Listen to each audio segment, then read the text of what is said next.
Hello friends, তোমরা সবাই কেমন আছো? আশা করি অনেক ভালো আছো। তো পূজা রান্নাঘর আর লাইফস্টাইলে তোমাদের আবার একবার স্বাগতম। তো আজকে আমি টমেটো দিয়ে মোরলা মাছের রেসিপি করব, একদম সাধারণভাবে, কিন্তু টেস্টটা অনেক বেশি। তো দেখতে থাকো আমি কিভাবে বানাই। চলো প্রথমে আমি দেখিয়ে দিই আমি কি দিয়ে বানাবো। এই যে পাকা টমেটো আমি ছোট ছোট করে কুচি কুচি করে কেটে রেখেছি। এই যে পাকা টমেটো, তো পাকা টমেটো দিয়ে করব তাই বেশি পরিমাণে একটু কেটে নিয়েছি। আর এখানটায় আছে ধনেপাতা কুচি, এখানে আছে পেঁয়াজ কুচি, কাঁচা লঙ্কা চেরা, আর এখানে আছে সেই মোরলা মাছ। এই যে এই মোরলা মাছ দিয়ে আমি টমেটোর রেসিপি বানাবো। তো প্রথমে আমি মোরলা মাছে একটু হলুদ আর একটু লবণ দিয়ে ভালো করে মাখিয়ে তেলে ভেজে নেব মাছগুলো।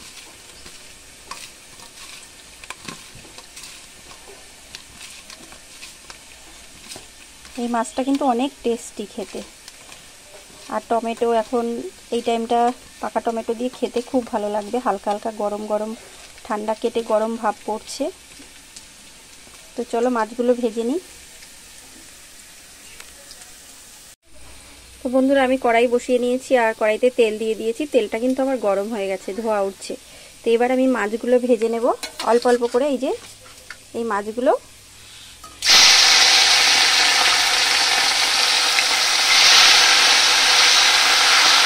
অল্প অল্প করে ভেজে নেব। তো এক পিঠ তো আমার ভাজা হয়ে গেছে, এবার উল্টে দেবো। এই যে দেখো কত সুন্দর উঠে গেছে। উল্টে পাল্টে এভাবে ভেজে নিতে হবে। ছোট মাছ খেতে কিন্তু খুব ভালো, আর খাওয়াও খুব উপকার। কে কে খেতে পছন্দ করো অবশ্যই কমেন্ট করবে আমার বন্ধুরা। এভাবে আমি ভেজে নেব উল্টে পাল্টে। এই যে দেখো মাছ কিন্তু ভাজা হয়ে গেছে, কত সুন্দর হয়েছে কড়কড়া।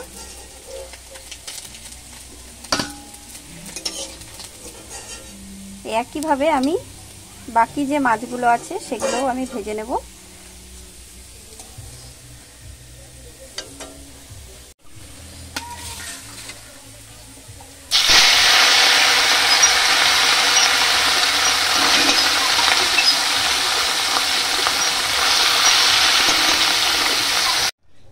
তো বন্ধুরা আমি কিন্তু মাছগুলো সব ভেজে নিয়েছি। এই যে দেখো কত সুন্দর হয়েছে, একদম কড়া কড়া করে ভেজে নিয়েছি।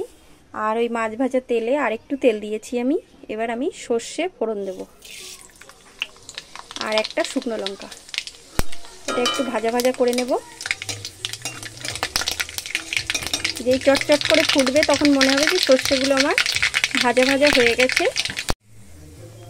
তো এবার আমি শুকনো লঙ্কাটা ভেজে নিয়েছি। এবার কাঁচা লঙ্কা চেরা আর পেঁয়াজ কুচি এগুলো দিয়ে দেবো একসঙ্গে,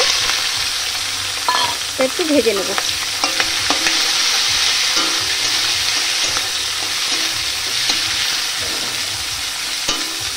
এভাবে একটু ভেজে নিচ্ছি।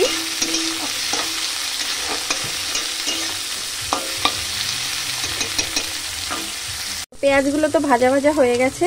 এবার আমি এই টমেটো কুচিটা দিয়ে দিচ্ছি একে একে সব। এবার ভালো করে একটু হালকা ভেজে নেব।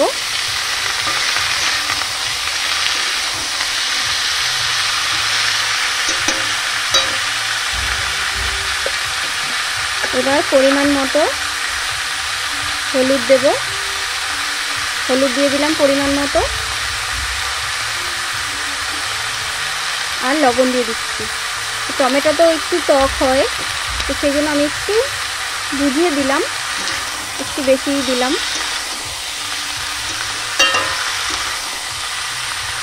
এভাবে ভেজে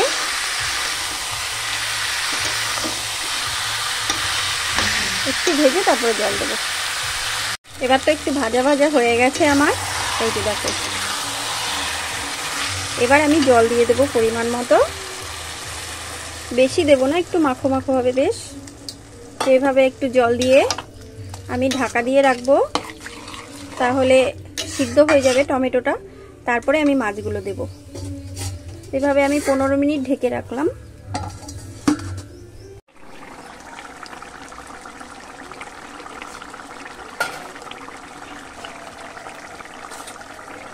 তো আমি ঢাকনা খুলে নিয়েছি, এই যে জলটা কিন্তু আমার টেনে গেছে আর টমেটোগুলো ভালোভাবে সিদ্ধ হয়ে গেছে। এবার আমি এই ভাজা মাছ ওর মধ্যে দিয়ে দেব। এই যে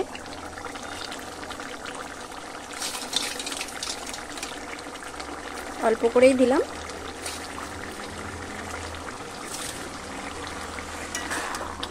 এভাবে দিয়ে আরও 5 মিনিট ঢেকে রাখতে হবে। আর এবার ধনেপাতা কুচি দিয়ে দিচ্ছি। রেসিপি কিন্তু আমার প্রায় হয়ে গেছে। আর 5 মিনিট ঢেকে তারপরে ভালো করে আরেকটু মাছটা ভালো করে এর মধ্যে সেন্টটা ভালোভাবে যাতে ফ্লেভারটা ভালো হয়, তো সেই জন্য আরও 5 মিনিট ঢেকে তারপরে নামিয়ে রাখবো, হয়ে যাবে। বন্ধুরা আমার কিন্তু রেসিপি পুরো রেডি। দেখো কত সুন্দর হয়েছে। এটা গরম গরম ভাতে খেতে কিন্তু অসাধারণ টেস্ট। তো এবার আমি নামিয়ে নেব রেসিপিটা। তো এই মাছ ভাজা যে বাটি আমি রেখেছিলাম ওটার মধ্যে আমি নামিয়ে নিচ্ছি। দেখো কত সুন্দর মাখো মাখো হয়েছে। এর সঙ্গে যদি গরম গরম ভাত খাও তাহলে আর কিচ্ছু লাগবে না। মাছ মাংস হার মানবে, অন্য কোনো মাছ লাগবে না। এই ছোট মাছে যা টেস্ট, বড় মাছের কোনো দরকার নেই। এই ছোট মাছ দিয়ে এক থালা ভাত নিমিষে শেষ হয়ে যাবে। কত সুন্দর হয়েছে দেখো, গ্রেভিটা কিন্তু একদম মাখো মাখো হয়েছে। রেসিপি পুরো নামিয়ে নিয়েছি। দেখো কত সুন্দর হয়েছে। কেমন লাগলো তোমাদের অবশ্যই বন্ধুরা আমার কমেন্ট করবে। একদম সহজভাবে বানিয়েছি কিন্তু আমি।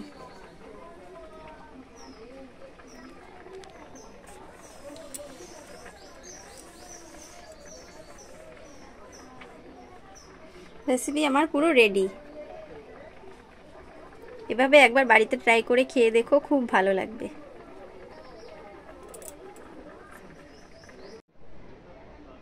তো ফ্রেন্ডস, আমার টমেটো দিয়ে মোরলা মাছের রেসিপি তোমাদের কেমন লাগলো অবশ্যই কমেন্ট করে জানাবে। যদি ভালো লাগে রেসিপিটা তাহলে একটু লাইক সাবস্ক্রাইব শেয়ার করে দিও।